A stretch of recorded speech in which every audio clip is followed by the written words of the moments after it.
Abay mukhang pagod na nga daw itong si Stephen Curry dito nga kay Draymond Green at mukhang bad trip na nga siya. Pero bago natin pag-usapan yan ay ito muna ang video clip na kumakalat patungkol dito kay Lu Dort.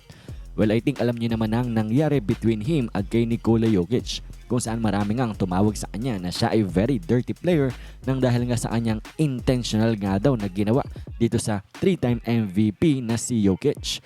At matapos nga niyan ay may lumabas na video clip kung saan may compilation nga itong si Lu Dort ng kanya raw mga dirty plays na ginagawa sa mga NBA superstar na para bang intentionally niyang sinasaktan sila para makagain ng advantage laban nga sa kanilang kalaban.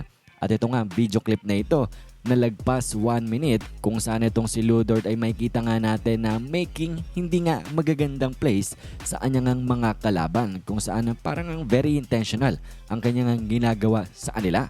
Kaya naman hindi na rin nag-hesitate ang mga NBA fans na tawagin na dirty player. Ito ang si Lu Dort sa dami nga ng video clip na pagpapakita na he is making dirty plays against nga sa kanilang mga kalaban. Pero kung kayo ba ang tatanungin, nag-a-agree ba kayo sa maraming NBA fans na tinatawag na dirty player itong si Lu Dort nang dahil nga daw sa paulit-ulit na kanyang hindi magagandang plays na ginagawa against sa kalaban nila for the past years? Komento nyo lamang ang inyong mga opinion. At ngayon ay atin na ngang pag-usapan itong ang si Stephen Curry na mukhang pagod na nga daw dito kay Draymond Green nang dahil nga sa kanyang ginagawa dito sa team ng Golden State Warriors.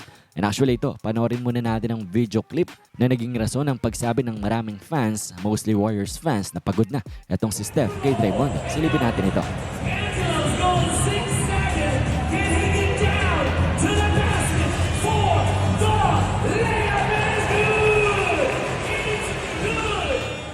And well, inulan nga ng the same comments itong video clip na ito na talagang pagod na nga daw itong si Stephen Curry dito nga sa kanyang long-time teammate na si Draymond Green nang dahil siya ngayon palaging nagpapadala sa emosyon. Alam niyo naman na din siguro na si Draymond Green ang naging dahilan kung bakit ito nga si Jordan Poole ay wala na dito nga sa team ng Golden State Warriors. At meron din pagkakataon in the past na ito nga si Stephen Curry ay naiyak nang dahil itong si Draymond Green ay hindi nga nakontrol ang kanyang sarili, ang kanyang emosyon sa loob ng court na siya ay na-eject nga sa isang NBA game at nakita natin doon si Stephen Curry na naiyak nga siya, naluha out of frustration dito nga kay Draymond Green.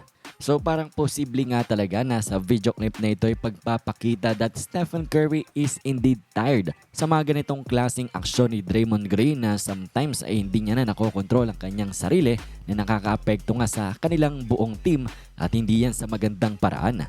Anyways, kayo ba? Ano bang masasabi nyo patungkol nga dito sa video clip na ito na kitang-kita nga ang naging ekspresyon ni Stephen Curry? Parang frustrated nga talaga siya. Parang pagod na siya dito kay Draymond Green.